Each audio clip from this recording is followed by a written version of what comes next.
Oh, Mr. Mascolo. That's me. It is such an honor to meet you. I have to my tell you, pleasure. I've been watching the show my whole life. Have you? And I've seen you Where die you from, by the about way? my whole life. I'm from Culver City originally. I live in New York now. Oh, I where live in New York. I live in Brooklyn. Ah, okay. I could say we're in Brooklyn. I know it very well. I'm from Connecticut. You're from Connecticut? Okay. Originally, yes. Although I talk funny on the show, when I leave, I don't. You have an Eastern accent? Does that ever come through? I don't know. But I'm very European on the show, you know. And when I go back east, people look at me and say, hey, you don't talk funny. I said, no, I don't. So they always ask where I'm from. So I tell them I'm from Connecticut. And they say, no, before that. I say, Connecticut. No, before that. They figure I have to come from Europe somewhere. You know? So that's it. Well, I think that's really a testament to the legacy of Stefano I hope. all these years. Let's hope. Knock on wood. Now, at events like this, do fans ever blur the lines between fiction and nonfiction? Do people ever address negative things towards you as Stefano? No. This is one thing that I don't know if I should be prideful of or not, but no one has ever come to me in a negative sense. If anything, it's the opposite. Yeah. They've come up to me and say, we love what you're doing, keep doing it, no matter what he does. So I've worked at trying to make, essentially, Stefano is the villain, to make him palatable. I mean, he's lived for over 20 years, so I guess it works. And he's died over 20 You know times. what I mean? Well, he doesn't ever die, because that's too weird. Quote unquote, yeah. I mean, soap operas get stupid sometimes, but not that bad. He doesn't die. He disappears. And that's the reason why he has the code name the Phoenix. Because the woman who invented Stefano, Pat Falcon Smith, was the original wife. She's a brilliant woman. I came from the theater, so I wanted to do plays every chance I got. And then at that time, when I started the show, Burt Reynolds had a theater down in Florida. And so I went and did a play there every year. And so she came up with the idea that when I left or when I disappeared for any reason and I came back, I had the code name the Phoenix, because rising from the ashes always. And so that's how that came about. And so he can disappear and come back, because that's, in terms of the world, that's his code name. Why do you think the fans have taken to Stefano as favorably as they have, given the things he does? Yeah. Why do people root for him despite all that? The thing is, it's funny, like the couple came up to me just before and they said to me, we don't care what you do, just keep doing it.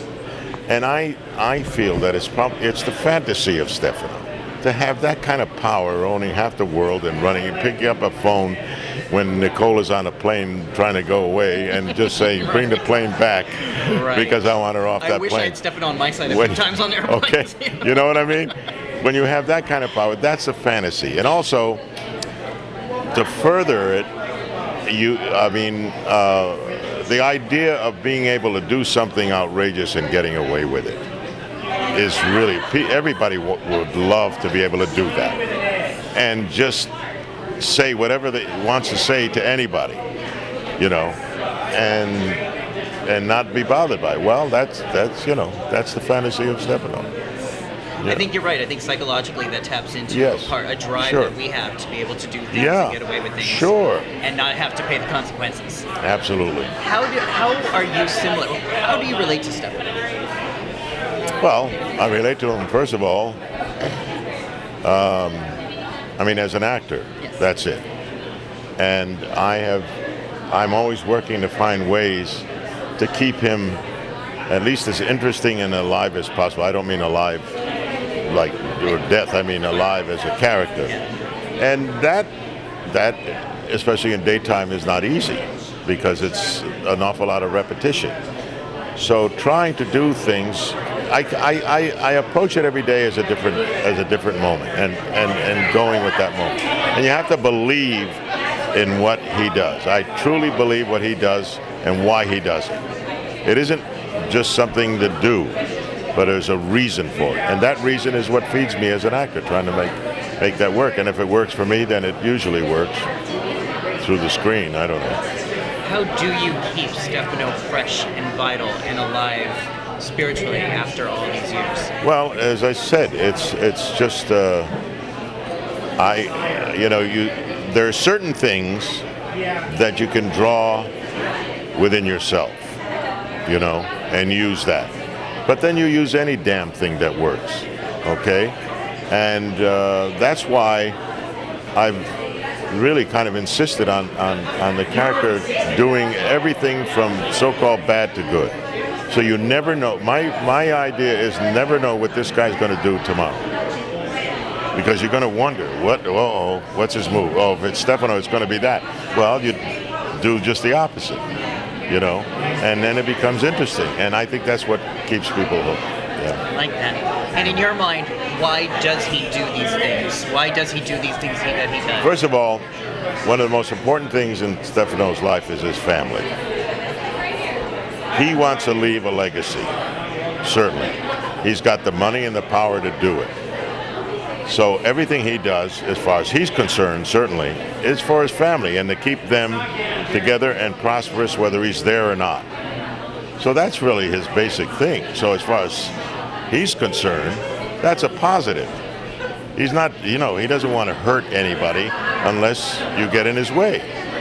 And especially with family, as I keep saying that. But that's an important thing in his life, his family.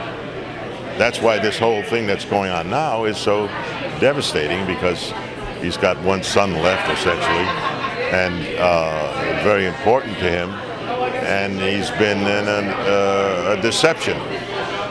He didn't like the idea of the deception in the beginning, but when he saw what he thought would be the results, then he went along with it because he thought it was good for him.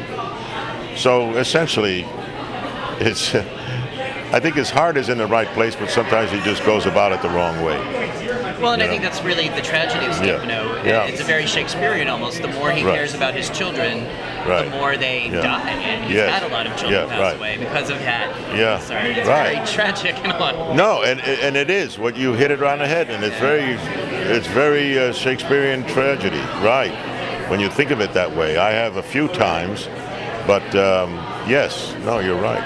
And in his heart, he's had many loves. Oh, yes. I believe he loved Daphne for a long time. Oh, yes, right. He loved Marlena for a long time. Oh, yes, right. Is it possible that he could be having some real feelings for Kate? I think so. I hope so. Because, first of all, she and I have had a long history. She essentially came into this world because of, I don't mean birth, but I mean in terms of Salem, because of Stefano. He was sitting there one day and she walked in and he had this long blonde wig on and eyeglass, and I said, oh, I could use that.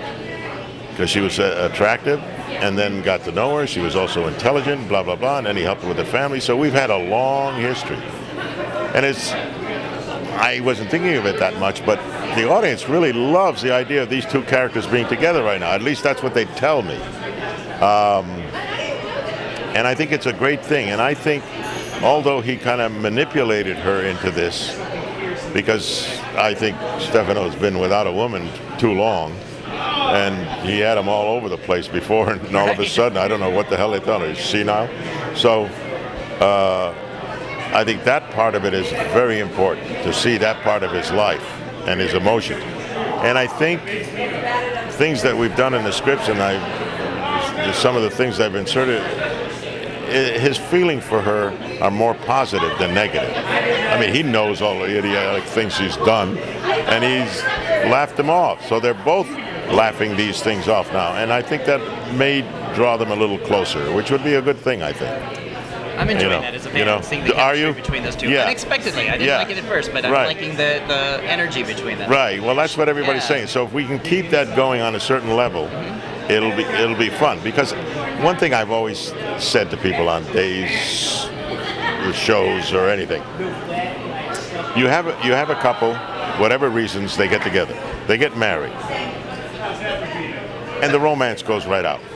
I mean, I'm always saying, why don't you show these people happy for a little bit before you start screwing up their lives totally? Show what happiness can be, and then when it gets screwed up, it's more tragic. You know what I mean? It's like, what am I thinking of an example? For instance, I mean, even like a character like Stefano is really a nice guy, has a great sense of humor. When he does something really bad, it becomes more bad because you didn't want him to do that. Yeah. You know? Exactly. And I think that's the same thing with the couples on these shows. You know, usually they marry them and then they start having affairs with everything from the dog up to the whoever knows, whatever, you know. Well, let me ask you, you have a long career in movies and on soaps. You're clearly a very smart man. When are you going to write your book? That's what I want to know. When are we going to see Joe Mascolo's story in print? You know, you got me now. Because you're the third person, not here, outside of here, who's asked me that. And because I don't know what to say. I just don't, first of all, I'm a book nut, so I have such an admiration for good writing that I can't think of it. The only thing is, the interesting thing that I have found and people have caught on to is like, I've had two completely separate lives. Because I was a concert musician. I had that whole life there, playing with the Metropolitan Opera, doing all that stuff, and then boom, here in the theater. So I've had two lives, and I've worked with some of the greatest people in the world, and I don't ever think about it. And so when people come up with that comment, oh my goodness, you know, if only one person said he's but. Well, if you're getting that feedback, I think that's interesting. That's the world telling you this might be the time for you to start to think about it. I might have to sit down with it. I will buy it. I will tell you that. I will buy it. God, I will be there. Mr. Mascolo, I want to thank you so much. It's such a great pleasure to talk with you. I really admire your work. Thank you. Thank you. Thank you very much.